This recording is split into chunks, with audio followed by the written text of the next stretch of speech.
cortex, the outer region of an organ. Glycogen is a complex sugar stored in liver and muscles. When sugar is stored in the body, it's stored in liver and muscle, right? When you go in and run the New York City Marathon, what do the runners do the night before when they run the marathon? They have a pasta party, right? It's called carb loading, right? Right? Yes? You've heard of that. They go and have a pasta. They eat pasta the night before they go and run, right, the marathon, right? Well, that's what happens. The sugar turns into glycogen, which is the storage form of glucose, and it's stored mainly in the body, in skeletal muscle and in the liver. Okay, so when they run the marathon, that glycogen is broken down into glucose and used for energy purposes. Skeletal muscle and liver, there's a difference. It has to be skeletal muscle and liver. Interstitial between parts, such as the spaces between the cells and the tissue. Medulla, the inner region of an organ. Parenchyma, the functional tissue of an organ. Parietal, pertaining to the wall.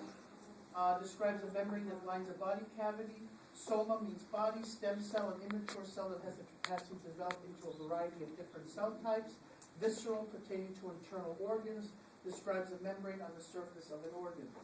Okay, we've gone through a bunch of terms, but what does that all mean? It's like I threw so many terms at you, and you're saying to me, whoa, enough already.